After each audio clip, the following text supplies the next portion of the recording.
임무 완료 필류 근우라는 말이 있습니다. 어렵고 복잡한 컨설팅 부분만 공부하지 마시고 가장 기본적인 정관 컨설팅을 공부하셔서 기본적인 부분에 대한 안정성을 주시는 것이 중요하다고 생각합니다.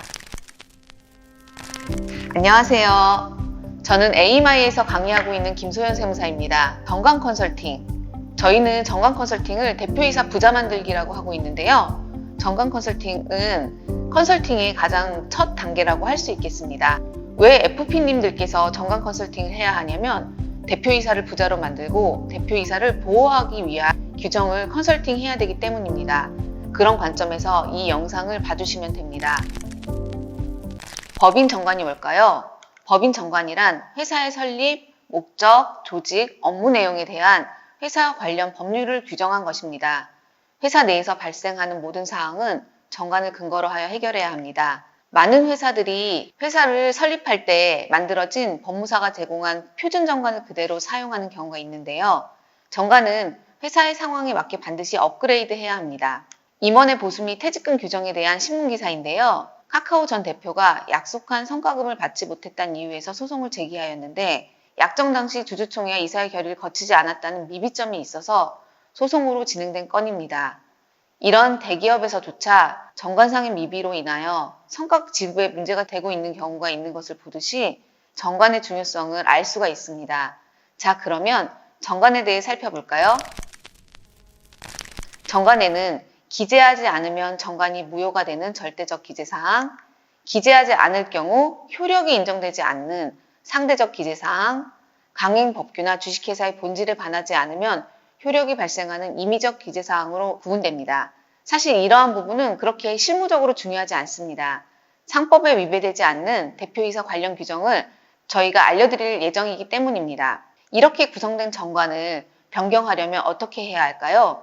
정관 변경에는 주주총회 특별결의가 필요합니다.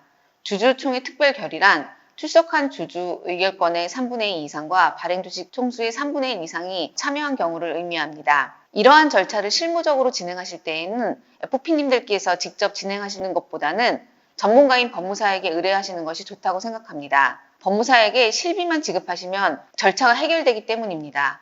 FP님들은 절차 진행과 서류를 만들어주는 게 아니고 어떤 규정을 적용해야 되는지 자문을 하는 것이 중요하다고 생각합니다. 이것이 정관 컨설팅입니다. 정관을 반드시 공증을 받아야 할까요? 원칙적으로 필수는 아니지만 고객에게 무형의 서비스를 제공하다 보니 퍼포먼스로 중요할 수도 있다고 생각이 듭니다. 그런 면에서 공증도 적극 고려해 보시면 좋겠습니다. 주식회사의 원시 정관은 공증인의 인증을 받음으로써 효력이 생깁니다. 이러한 정관을 변경하는 경우에는 주주총 특별결의가 있으면 되고 그때 바로 유효하게 정관이 변경된 것입니다. 따라서 공증을 받을 필요가 없습니다. 실무적으로 공증을 받는 이유는 아까 말씀드렸다시피 퍼포먼스를 보여주는 부분도 있고 주총 결의 존재에 관한 증거를 강화하기 위한 부분도 있을 수 있습니다. PPT의 자료에 나와 있는 실무적 사례를 보도록 하겠습니다. 임원에 대한 퇴직금 배수를 2배로 하고 공증을 받지 않아도 임원 퇴직금을 지급하는 데는 문제가 없습니다. 다만 채권자 등 외부의 제3자에 대한 대항력에 문제가 될 수 있습니다. 따라서 외부의 제3자에 대한 대항력과 일정한 시기에 분명한 정관 변경에 따른 임원 보수 및 퇴직금 지급 규정이 있었다는 것을 강화하기 위해서 실무적으로 공증을 받는 것입니다. 법인 정관이 무엇인지, 어떻게 구성이 되었는지, 그 효력 발생은 무엇인지 이번 시간에 설명을 드렸고요. FP님들 도대체 어떤 규정을 만들어야 되는지 궁금하시죠? 자세한 사항은 다음 영상에서 확인하실 수 있습니다. 법인 컨설팅에 도움이 되셔서 고액의 보험 계약을 이끌어내셨으면 좋겠습니다. 감사합니다. 김소연 세무사였습니다.